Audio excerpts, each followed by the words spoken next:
Hello, my fellow claim crushers. Hey, so have you ever thought about your why? Why would you want to become a claims adjuster? Having to go to state licensing if your state requires one, having to deal with the contractors yelling at you about how much your estimate might be wrong because you missed a 2x4. How about your why being because you get to help people, right? So essentially, you have the military, you have the first responders, you have the police and things like that. They're considered first responders, right? But then you have us, the superheroes of your home and assets in some way.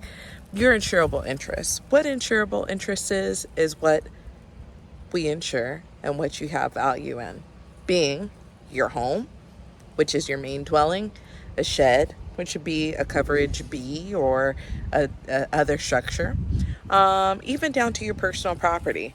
All those things that define your customer. So when you think about that, they matter to you and they matter to someone else. So when you get into the insurance world, always determine your why. Why would you want to be a claims adjuster? Because it's more than just about the climbing on the roofs. It's about being there for someone in their time of need, being there for someone when they may not know that they should have even called insurance. So, and also being there for those who don't even read their insurance policy. There are a lot of them. So really, we're the superhero when it comes to claims. We're the people that come out. We're not out there to determine, how to rip up and tear up somebody's home.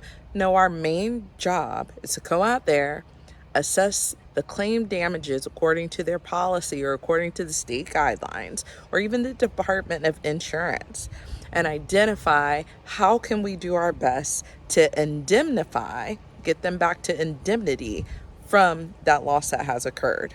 So when I think about my why, I like to say I enjoy helping people.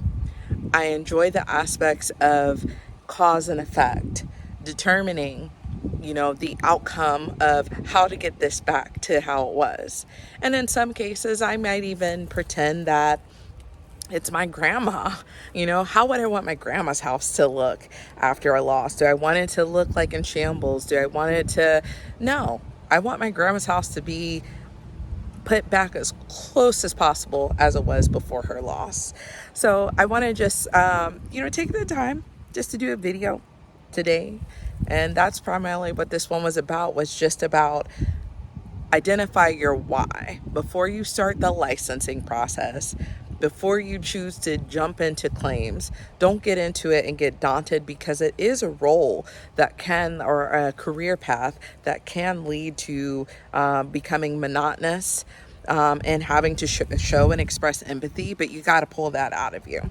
It also is a role that can cause you to become somewhat, I guess you could say, just blah. You become, in a sense, you become somewhat numb to what people may feel. And you have to always remember you're there for them in their time of need.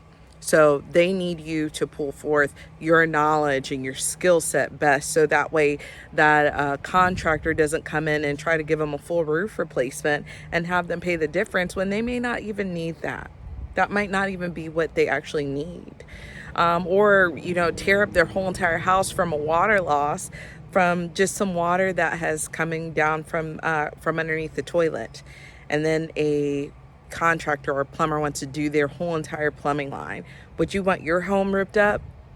The answer is probably not. I wouldn't want mine. I would want it just enough to get it put back, assess the damages that you see, get it covered under the policy if it's warranted, and then go ahead and issue me a payment so I can get that specific thing fixed in the shortest amount of time if possible. So that's my why. I love people. That's what I'm helping you today. And just identify that before you jump into this career path that requires a lot of grit at times. So again, thanks for tuning into my channel, Sugar Spice and Measuring Twice. See you on the next show.